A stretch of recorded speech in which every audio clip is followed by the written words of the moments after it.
What's up, everybody? This is Proto, and welcome to another episode of Like or Dislike, where we look at some of the latest games coming out, give you some of the backstory, do our famous pros and cons list, while you get to see some gameplay of it at the same time. And we're looking at Far Cry New Dawn today. Now, we're going to get straight into this game because there's actually a lot on this game to talk about. So, in this installment, it takes place roughly about 15 years after what happened if you chose to arrest Joseph Seed and the bombs came down. People started to come out of their bunkers and started rebuilding communities and civilization. But you have this group called the Highwaymen being run by a set of twins trying to take over all the resources and having power in what's left now of Hope County. Now, the game initially plays out playing as Nick Ryer's daughter. If you played the previous one, a guns for hire person that you used in the previous Far Cry, seeking out to get help. And when she comes back with it, they're ambushed and nearly wiped out by the Highwaymen. So as that played out, you actually play as a captain that survived from that group that was surprise attack.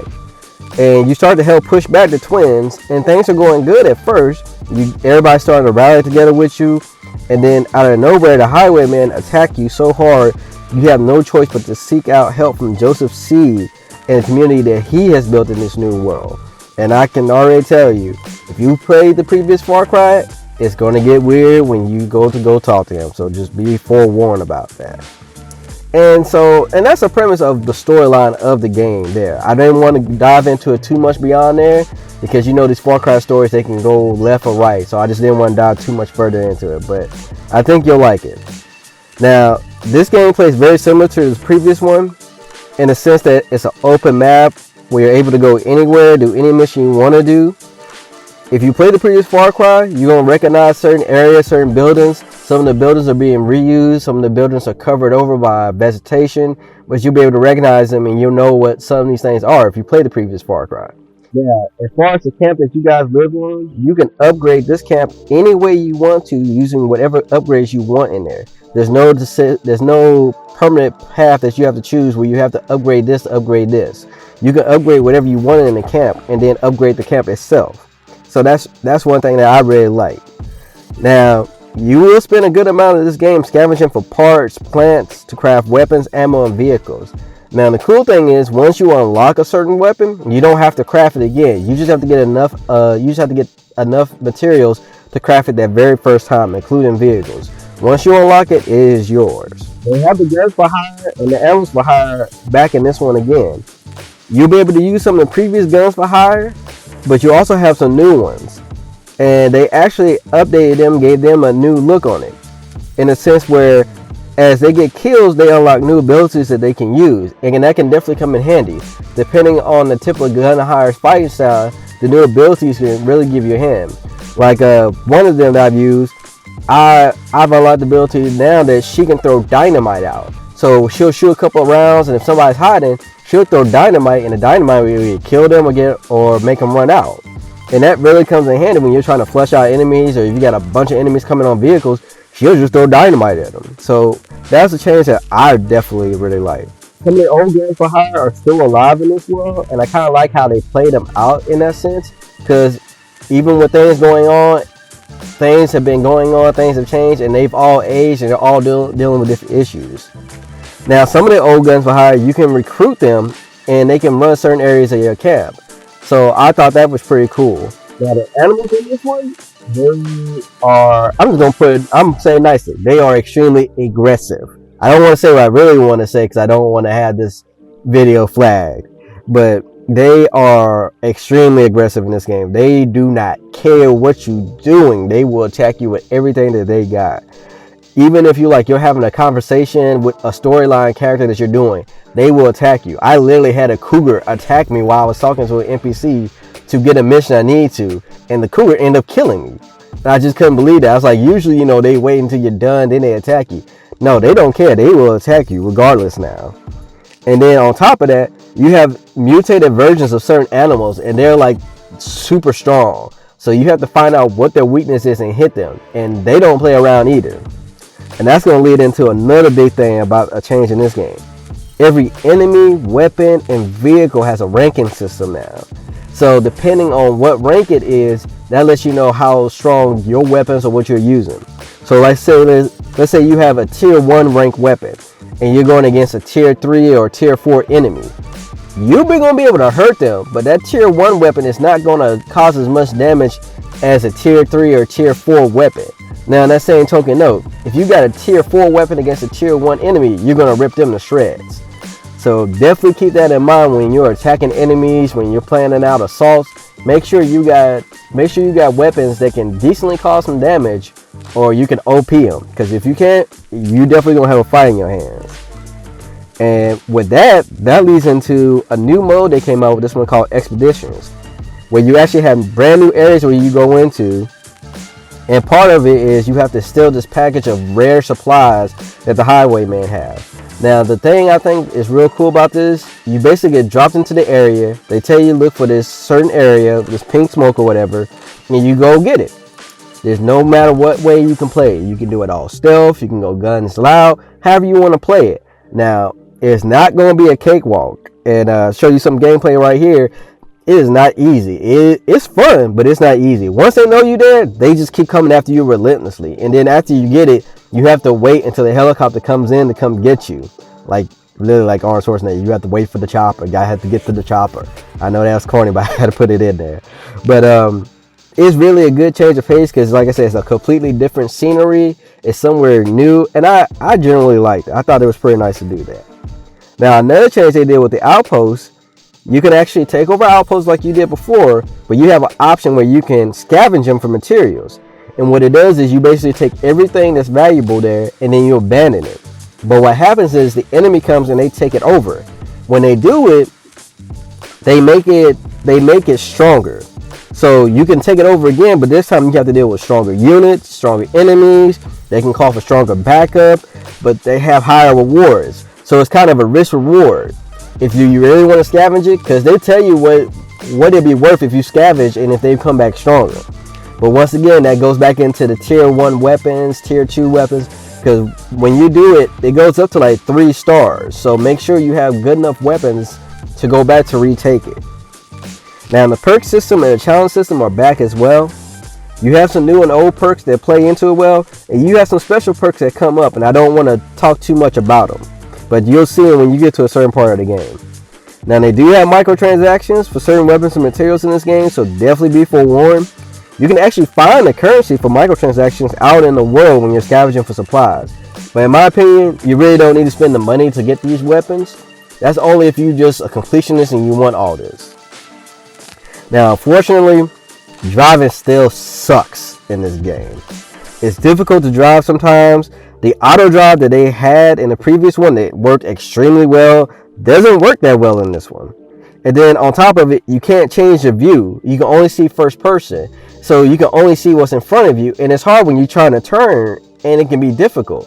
So keep that in mind. I wish you could at least, go into third person, or you can at least see the vehicle and drive so you can stay on the road.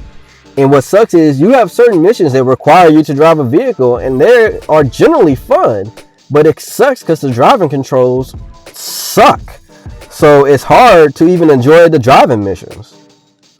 Now, the controls can sometimes be annoying, especially like when you use a perk where you can carry more than one primary weapon, and you have to use a weapon wheel to go between the primary weapons you want to use. Or if you want to switch between like your throwables, you can use like throwing darts or throwing dynamite or throwing other stuff, which me is kind of weird because there wasn't that type of problem in the previous Far Cry. So I don't know why they changed that. Now, graphically wise, the game is very beautiful. All this gameplay that you guys are seeing is being played on Xbox One X. It's relatively smooth. Really hadn't had no major frame rate issues and nothing glitching out. And the cutscenes play real time, so you don't go to like no real fancy cutscene, then you go back to the gameplay. It actually plays all same, and I generally like that. I don't really have nothing against that, but I kind of like when it just stays in the same sense. Now, that's pretty much the gist of the game. So we're going to jump into the pros versus the cons, and we're going to start off with the pros. And for the first one, the combat in the game is generally fun. Regardless of the difficulty, regardless of the animals being annoying, it's generally fun. all the weapons handle differently. Even with the different tiers, the weapons handle different, more firepower, more flexibility, more things you can do. And especially when you get the bow, I just have fun just hunting animals with the bow, just a swift shot with it. So it is definitely a good to use. Now the next pro we're going to look at is the outpost changes and expeditions. I generally like that. Doing the outposts like that, it just didn't feel like the last Far Cry where you just took over the outpost and it was over. It actually gives you something to do. It gives you a challenge. You can come back and do these later, or if you want to do them now. So I definitely like that. And doing the expeditions was something I really liked. I thought it was something brand new, something that gave it like a fresh of air, something that made it stand out different from the previous Far Cry. And the last pro we're going to look at, overall, the game is challenging. Even with the bad driving controls, the animals being annoying, this, that, and the other, the game is overall challenging. You ain't gonna be able to just get through every mission with a breeze. Some of them you're gonna have to think out. Some of you have to make sure you have the right weapons, the right gear, find out what type of enemies you're dealing with before you try to deal with this type of mission. And I like that. So overall, you're gonna enjoy the game. So with the pros done, let's jump to the cons. And the first con, if you haven't guessed what it's gonna be, it is the driving. Basically, the driving sucks. I really wish they could have got that better. Like the driving in the previous Far Cry compared to this one was great. I don't know what they did to mess up on this one, but hopefully they fix it with a patch or they update it soon, because it sucks. And you do majority of the world getting around on vehicles. So me personally, how I get around is I get in a helicopter, I fly to wherever I'm getting to, and I just jump out and use my parachute, because the driving sucks.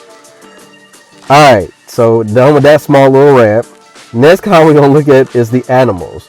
Like I said, the animals can get annoying. If you're like me and you hate the driving and you're going across the ground, you got animals that will chase after you. You have animals that go after NPCs that you need to talk to. Especially you have random NPCs that pop up giving you information. They'll just attack them and kill them before you get the information. So now you have to wait until you run across another random, and you just hope it don't happen. And literally getting chased by animals. And you know, I figure if I set the animal on fire, it would run away from me. No, it wants to run at me full speed while still trying to attack me on fire. So now the animal's on fire and I'm on fire. So yeah, so you can see why I said animals are a con on this one. And the last one is the old using the old guns again. Me personally, I felt like they should have gave us a brand new list of new guns that we can use. I like how they have the old guns that you can recruit them and use them in your camp. But basically rehashing some of them, they couldn't have done that. They didn't have to do that. They could have gave us a brand new list of new guns for hire. And if you notice, one thing that's different on this one, on the previous Far Cry, it was kind of half and half. You had half gun hires and half animals for hire. This time you have more guns for hire. What made them do that? I don't know. I kind of like the balance of the both. So if I want to switch between animals and humans, I can do that. But that last one was more of a con to me. That's more of a personal. But that's it for the pros and cons. Overall, I'm relatively liking the game more than I'm hating it right now with the cons. I'm kind of like dealing with the bad things just to get through the game, because overall the game is fun and I am enjoying it. I mean, my thoughts on it, like I said, the game is overall fun with all these little problems. The game is really enjoyable.